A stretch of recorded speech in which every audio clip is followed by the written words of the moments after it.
Hello, BookTube. I have some mail for you today on a beautiful, beautiful Friday. The morning was a little bit overcast and dodgy, but the day pulled out the stops. From mid-morning until just after noon, it was bright and sunny. There are clouds that are thickening up now. I'm pretty sure that tomorrow is going to be cloudy all day and maybe even rainy. But today was lovely. And we have some mail, including a periodical and a box. And the periodical is the New Republic. And I I will read this whole thing. I haven't, though. I went straight back to the book section to see what I could see. And some of it was really enjoyable. The New Republic tends to have really good, meaty books coverage. And one of the ones was The Man from the Future, A Life of John von Neumann. Nice long piece that I liked very much. The other reviewer was Samantha Supermanian, and it's a really good job. And I want to show you, let's see here. Stephanie Burt did a review of Claire Tomalin's new book, The Young H.G. Wells. And Stephanie Burt is good. I don't know. It seems weird to say. The typical thing to say is, did we read the same book? I honestly got that impression throughout here that maybe she went into the book wanting to like it, or maybe like a lot of people, she went into the book having loved everything that Claire Tomalin has done. It could very well be, but the piece that really wowed me, and not in a good way, was by Adam Kirsch, who sometimes does book pieces that I like, but here he reviews Pure Color by Sheila Heti, and let me just read. let me just read. Let's see here. A decade later, that is a decade after her first book, Heti is still thought of as a writer of, quote, auto fiction, like Ben Lerner, Rachel Cusk, and Tao Lin. Writers who bring the freedom of fiction to the story of their own lives. That's one way to put it, Spanky. You could also say writers who lean on their Twitter feed to avoid the work of fiction. Both would be ways to say it. But in her new book, Pure Color, Hetty secedes from that school, writing in the third person about a fictional protagonist, Mira. What's more, for much of the book, Mira's soul takes up residence in a leaf along with the soul of her dead father, where they carry on a dialogue about God, the cosmos, and reincarnation. It's very much not the kind of thing you would overhear at Starbucks. I would like to know the Starbucks that Adam Kirsch goes to, because that is the only thing that you overhear at Starbucks. Hell, that's just the staff at Starbucks. I no idea what to make of that at all. Not only was Pure Color by Sheila Heti awful, but it was clearly autofiction. Sheila, Mira, Sheila, Mira, Mira, Sheila, Sheila, Mira. Ridiculous for him to say that she has seceded from that community. She most certainly has not. In the interest of fairness, if I remember, I will leave a link to my review of Pure Color. Whether you end up agreeing with me or not, you will at least be amused by the review. But then we've got some packages here. So we'll start off with the envelope. Then we have a couple of those white cardboard packages, and then a box. So let's see. Let's see what the mail portion is of your daily bombardment of Steve videos. That's all you've had, is a bombardment of Steve videos. Oh my. Oh, goodness gracious. Okay, did not know this was coming. This comes out in August. No pub sheet for it, but that's all right. Boy, no artwork either. No nothing. All right, this is just an advanced copy. This is by Sinclair McKay, and it's called Berlin, Life and Death in the City at the Center of the World. Fantastic. There you have the gate in ruins. So what do we have here? This comes out in August. Do we have a specific date in August? No? Yes, late August. So this comes out right at the doorstep of September. This book begins by taking readers back to 1919, when the city emerged from the shadows of the Great War to become an extraordinary byword for modernity. In art, cinema, architecture, industry, science, and politics. The author then traces the city's history through the rise of Hitler and the battle for Berlin, which ended in the final conquest of the city in 1945. It was a key moment in modern world history, but beyond the global repercussions lay thousands of individual stories of agony, from the countless women who endured nightmare ordeals at the hands of the Soviet soldiers to the teenage boys fitted with steel helmets too big for their heads and guns too big for their hands. McKay thrust readers into the human cataclysm that tore down the modernity of the streets and reduced what was once the most sophisticated city on earth to ruins. Okay, so is this largely about that? It looks like that's all you're talking about. Sinclair McKay's portrait of Berlin from 1914 forward explores the city's broad human history from the end of the Great War to the blockade, the rise of the wall, and beyond. Okay, so there's a lot more than just that. So we're at the chapter called Oblivion on page 241 of 441 pages. Okay, great. Well, it's modern German history. That's fine by me, regardless of its proportions. All right, so we start off with the work of history. That's great. Then we'll do a couple of these cardboard envelopes here. Let's see here. Oh man. Okay. Oh my. All right. Well, this is also history, but this hits a lot closer to home. Berlin is a place that I've visited many times, and I have largely enjoyed it, but I've never lived there. I don't know it in the way that I know lots of other places. And this next book is by John Taylor Williams, and it is called The Shores of Bohemia, a Cape Cod story, 1910 to 1960. For those of you who aren't up on your American geography, the state of Massachusetts, where I live, the greatest state in the Union, is a rectangle with a fishhook extending out into the Atlantic Ocean. And that fishhook is Cape Cod. And it ends, the very tip of that fishhook is the city of Provincetown. So I don't have a sheet for this thing. This has got to come out in the summer. Yes, this comes out at the very end of May. So what have we got here? I do have a description here. Their names are iconic.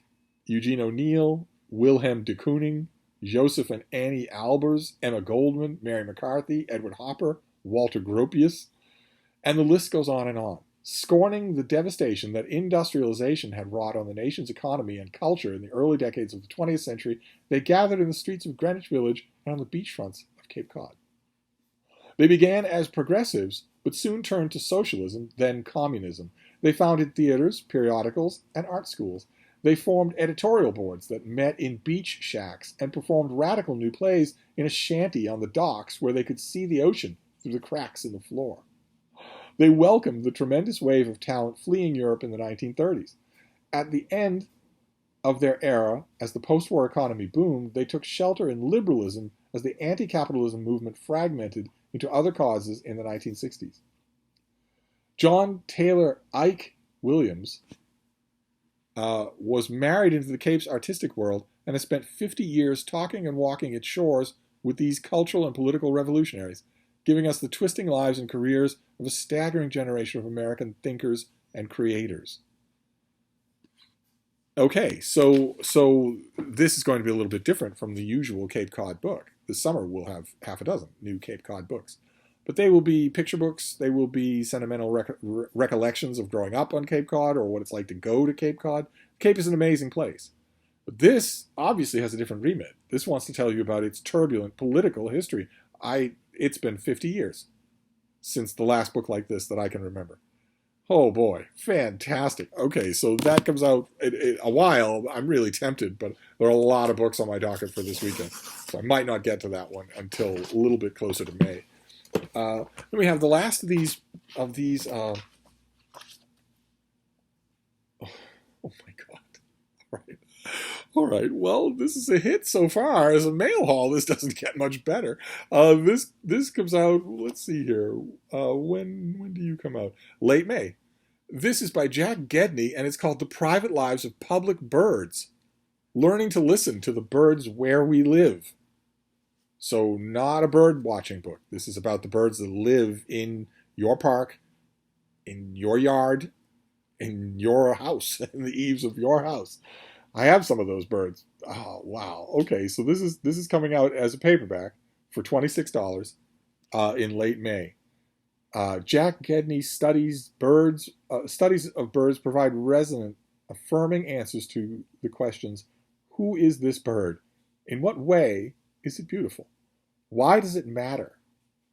Masterfully linking an abundance of poetic references with up-to-date biological science, the author shares his devotion to everyday Western birds in 15 essays.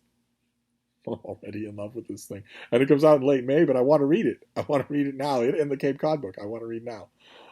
Each essay illuminates the life of a single species and its relationship to humans, and how these species can help us understand birds in general. I wonder if one of the species is the common house sparrow, because I already know what their relation to humans are. Let's see here. The American crow, cedar waxwing, the American robin, the house finch, the lesser goldfinch, the mourning dove. Got mourning doves right up the street. They like to hang out on the ground. The great horned owl. Oh, fantastic! The great horned owl. Fantastic. Then there is a thing on white-crowned and golden-crowned sparrows. I wonder if that's the English house sparrow. There's a turkey vulture, a red-tailed hawk. There's Anna's hummingbird. Fantastic. Okay. A dedicated birdwatcher and teacher, the author finds wonder not only in the speed and glistening beauty of the Anna's hummingbird, but also in her nest building. He acclaims the turkey vultures and the red-tailed hawk's roles in our ecosystem, and he venerates the inimitable California scrub jay's work planting acorns. Knowing that we hear birds much more often than we see them, he offers an expert's ear to help us not only identify bird songs and calls, but also understand what the birds are saying. You have no idea what they're saying. None whatsoever. The crowd at the soot feeder will never look quite the same again. Fantastic. Fantastic. And is this illustrated as well? Oh my God, it is. This is illustrated as well. There's a turkey vulture for you. Okay, we have another bird book coming out in May. This is the second bird book this week. The Private Lives of Public Birds. So you're not off the beaten track things at all. Not the tua. These are books the birds that you see in your daily life. Fantastic. All right, well, this mail haul has 4 items in it. And we have a history of Germany and World War II. We have a history of Cape Cod, and we have a book about birds, including sparrows.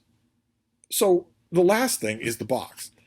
And it's got big shoes to fill. Now, I would ordinarily say this is way too much weight to put on this thing, but it's from W.W. Norton, which is my favorite American publisher that's not Penguin Classics. So it's entirely possible that they could do this, that they could make this a 4-for-4 book haul. Which would be incredible. When's the last time we did a mail haul on this channel where every single book in the haul was something that Steve wanted to read immediately and dearly loved? When was the last time that happened?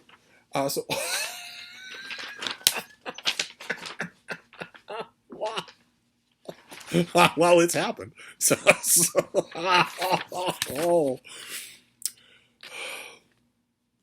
Okay.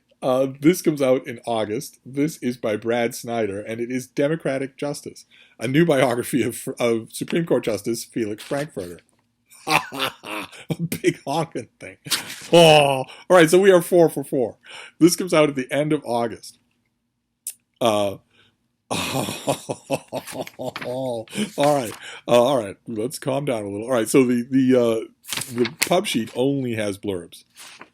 So I'll just read you from. Oh God, the back of the book only has blurbs as well. There must be a description of the book. Okay, there's a description of the book in here. Let's see here. Brad Snyder is a professor of constitutional law and 20th century American legal history at Georgetown University Law Center. In addition to his legal scholarship, he has written for Politico, Slate, and the Washington Post, and he lives on Capitol Hill in Washington, D.C. I used to know somebody who lived on Capitol Hill when I lived in Washington, D.C. I, of course, want to know if Brad Snyder will talk to me in an interview. And I never know how to put that to the folks at W.W. Norton, to the publicists at W.W. Norton. Because, I'm fairly well known as a critic. I'm not A-list, but I'm well known as a critic. Other critics will know something about me, usually. Something. If they don't know me, they'll know something about me. The ones that know me will know, that if he reviews a contemporary novel, make some popcorn and pull up a seat. But But I'm still fairly new to the politics and the cachet of BookTube. I mean, this channel has 12,000 subscribers. If I go to this publicist and say, is that good enough to get me a 20-minute Zoom chat with the author? Will every publicist just eagerly say yes? I don't know. I have some friends in the industry who tell me yes, yes, every publicist will eagerly say yes. And if they don't, the author will eagerly say 12,000 subscribers, and not just any, I don't have, you already know what the crowd here is like. You're all dedicated readers, even if you don't share my interests. It's not any 12,000 people. It's I have some friends in the industry who say, you should mention that. In fact, don't mention anything else. Just mention that. Just mention that you want to do that, and send along a couple of clips of conversations that you've had with authors. I have never on this channel had a conversation, an interview with an author that the author didn't immediately tell me they loved. They loved the experience. They're not reporting back to their agents and their publicists that this was a nightmare, that this was inept, that this was unprofessional. Not one of them is saying that. Not one of them has ever said that. And now, granted, some of them have been friends of mine, but they still know. Some of them have been complete strangers to me. So do I do that? I know you would like it. I know I've gotten enough emails on the subject to know that you would like it if I interviewed every author. I want to interview this one, though. Oh, my. But anyway, let's hear about the book. The scholars have portrayed Felix Frankfurter, Harvard law professor and Supreme Court justice, as a judicial failure, a liberal lawyer turned conservative justice, and Warren Court villain. Yet, as Brad Snyder reveals, Frankfurter was a pro-government, pro-civil rights liberal. He helped found the ACLU, rejected shifting political labels, and practiced judicial restraint. A disciple of Oliver Wendell Holmes and a protege of Louis Brandeis, he thrived as a power broker for FDR and as a talent scout for the liberal establishment. Former students and clerks included Dean Acheson, Elliot Richardson, and Richard Goodwin. Only one of those some of you might recognize Dean Acheson. I don't know that any of you will recognize the other two. Although, anyway, this sweeping narrative illuminates how an Austrian immigrant befriended presidents from Theodore Roosevelt to Lyndon Johnson, led calls for a new trial for Sacco and Vanzetti, and helped achieve a unanimous opinion on Brown v. Board of Education. The result is a full and fascinating portrait of a lawyer and Supreme Court justice who championed democracy. Okay. All right. Well, I have read everything public, everything popular, everything in the popular press. I'm not chasing after monographs, but I have read everything in the popular press about Felix Frankfurter. And that I would not summarize him in anything like that, like what you just heard. All of that is factually true. But I would put a very different spin on it. And that is just what I go to books like this for. I go to books like this so that they will challenge my opinions. That is fantastic. How incredible. A huge biography for the end of summer. Oh boy, oh boy. All right, well, this was a totally successful mail haul to end the week. We have a gigantic new biography of Felix Frankfurter. We have a little book called The Private Lives of Public Birds, a bird book. We have The Shores of Bohemia, a Cape Cod book. And we have Berlin, Life and Death in the City at the Center of the World, which starts off in the wake of World War I. It looks like it's going to spend the bulk of its time in World War II, the complete leveling of the city by Allied and Soviet forces, and then the rebuilding and all the way to the Berlin Wall and maybe the fall of the wall and all of that. As far as mail hauls go, I really don't get them better than this, so I'm going to quit while I'm ahead and wrap this up. But I will be back. Thank you, BookTube.